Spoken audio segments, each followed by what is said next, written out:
We're going to look at a basic sort of 12 bar format now. We're going to add a sort of rock ZZ top style riff to it. It's more of a rocky sort of vibe to it.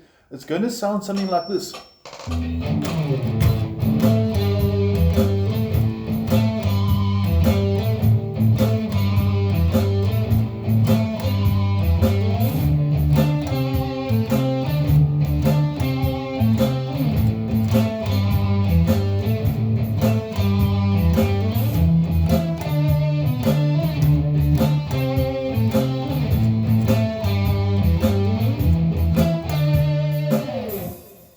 But first of all, let's teach you the basic riff, and then we'll add some vibrato. We're going to teach you the A minor pentatonic scale, and we're going to finish off the video with some improvisational ideas and tips as well that you can have some fun with. And I'm going to be sending you the audio back check that I specially put together for this little jam. Now, the basic riff is going to look and sound like this first of all.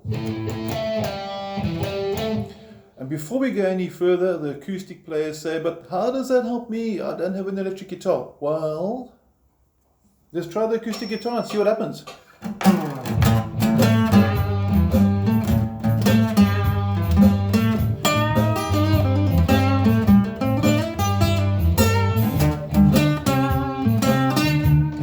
So it works just as well for your acoustic guitar as well, including the little improvisation that I put in at the end, which we will tackle towards the end of the video. So if you're playing acoustic, it's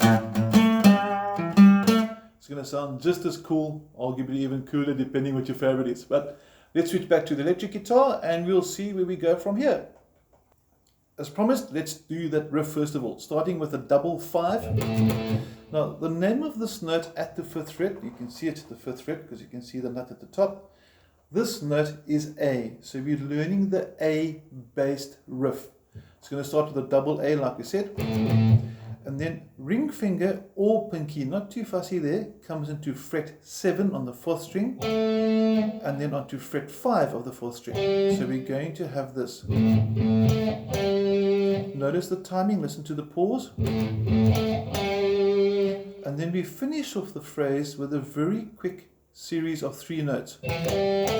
Notice a hint of a pause as well before the last note, and those 3 notes are going to be 3rd finger 7th fret of the 5th string, 1st finger 5th fret of the 4th string, and then 3rd finger 7th fret of the 4th string. So slow motion.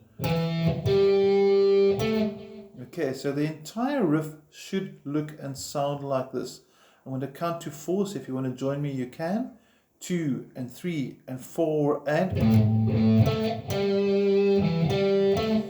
Now you'll notice there was a little bit of a wobble there. That wobble is called vibrato. Now there's different ways to do vibrato. There's a classical style, which means sort of sideways motion, but that doesn't create much of an impact for rock. We want to do more of an up and down movement, because an up and down movement is a bit more dynamic, a bit more wider. It leads nice for string bends as well. So it's a very cool technique to get going. Now, how are we doing it? We first of all resting your hand on the side of the guitar, so you can see my hand moving. Notice it's not changing shape, so it's not doing this. This is bad.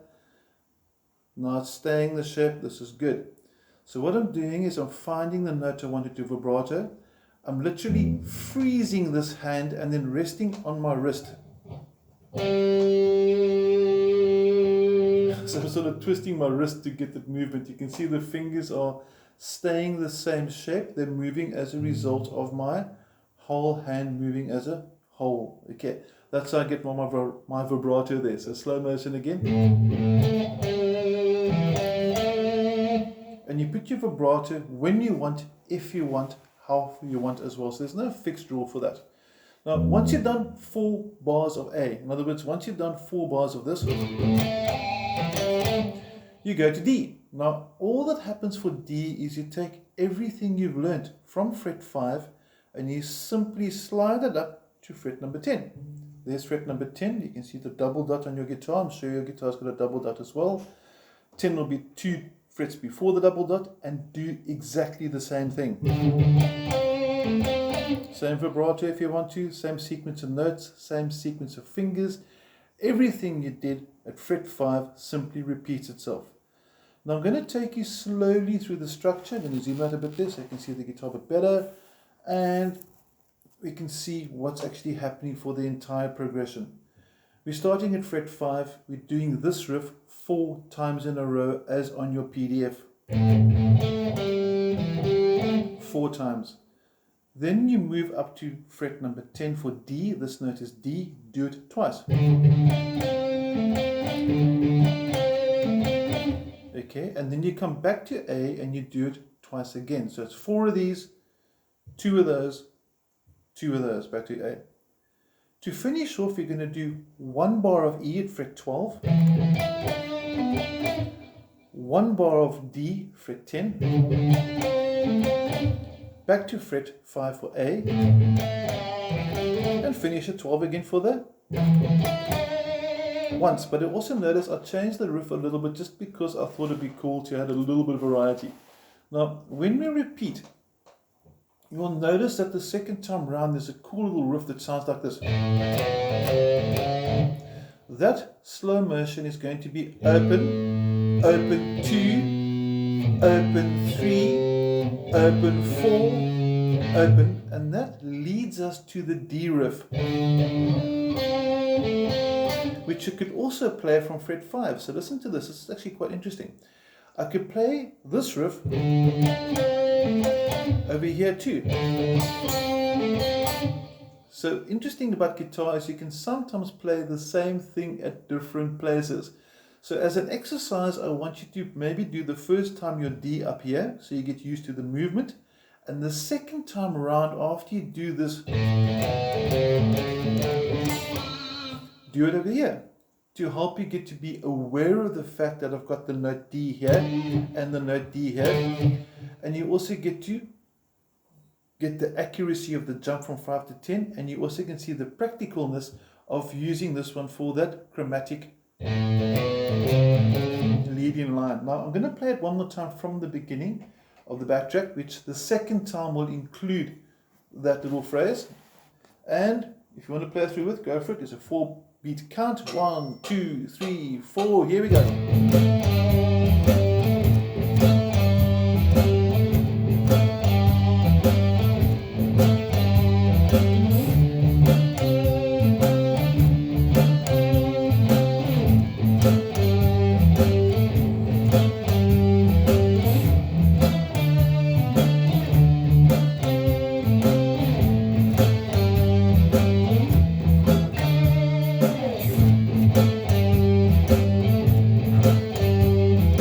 Here comes the change. D from the other string. And now D from fret 10 again over here.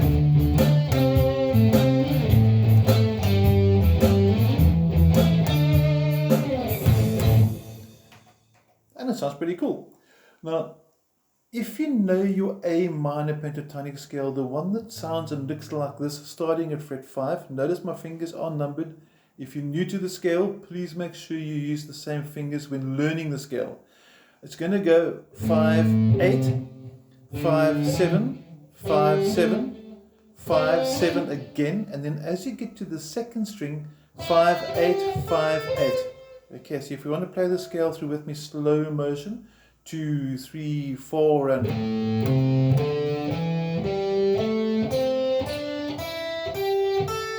and backwards.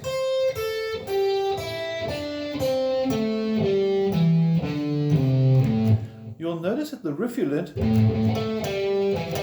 those notes are actually found inside that scale. So the scale that you just learnt now that I just showed you is where we drew this riff from. So the riff and the scale are interlinked. Now check how cool it sounds if I do the same sort of riff again, but this time I'm going to add some sort of different sort of twitches to it. So I'm going to not play standard, I'm not going to go, I'll do something like this.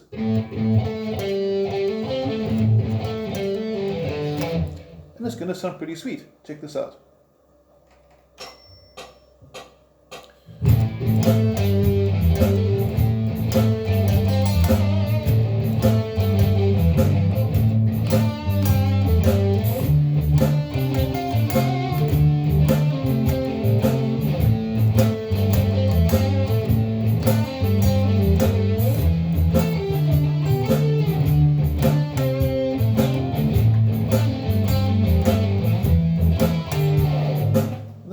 quite cool. And then if I want to take it out of the basic sort of riffing, in other words, if I want to get away from actually sort of creating a riff, and I want to go more into improv, I could do something like this. Now, what we're going to do is we're going to take this scale, add some string bends like that. Notice when I'm bending as well, that these fingers are locked in to support my third finger. So he's doing the bend, they're supporting it. You can see it again there. Because if I lose the support of 1 and 2, I can have this. And that's not cool. Okay, that was actually sore. So be careful that you got the correct support, and check how nice this can sound as an end result. Here we go.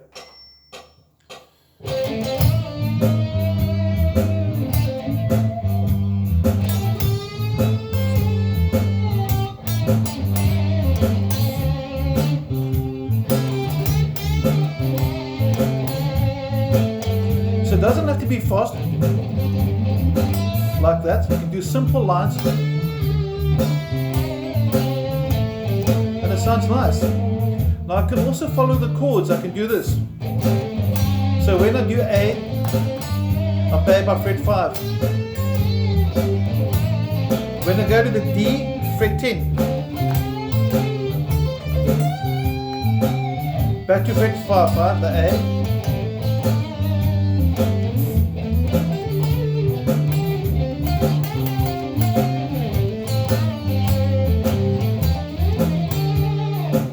So I can choose here, I can treat this progression as an overall, in other words, from the beginning to the end, all the chords, I can see it as simply A, and it worked. That's already the first cycle round.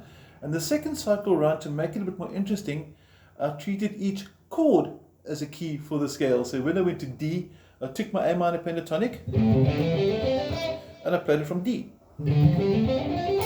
And eventually when I went to the E part, the last 4 bars, I went from E and then D, back to the A. So there's different ways to go about it. There's no sort of fixed rule as long as it sounds cool. Now, the purpose of this video was first of all to teach you a cool riff. It was also to get you to know that the notes D can be there and here. And then it was also to show you that your riff that you learned actually came from a scale, and which scale. Then the next goal was to add on a little cool twist, because it was fun, and then to show you that your scale actually can be used for improvising as well, and you didn't have to follow the set sequence of the chord. You could keep it in one position, in other words only in A, and then if you wanted to follow the chords through, you could do that as well. So I'm going to do one more jam. This time I'm going to sort of use more positions, go a bit more sort of different, and I hope you enjoy it. Here we go.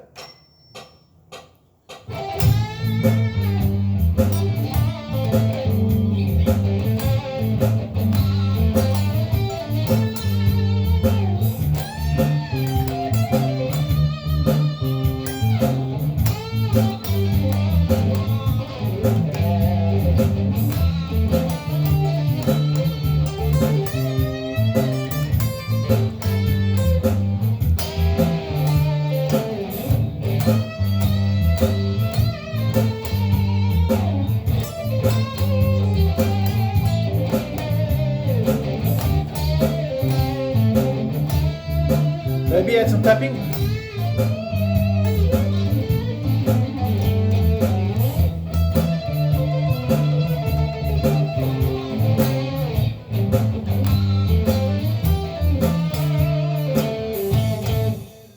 So you can take it into more of a sort of a rock overtone, which is the original purpose of this. So we try to avoid that sort of standard sort of bluesy sort of. We're trying to avoid that. Not because we think it's better, just to give a bit of versatility. So we'll later do a more sort of traditional blues riff, but for now, enjoy the rock, get your overdrive going, works on acoustic, and have a great week. Thank you. Cheers.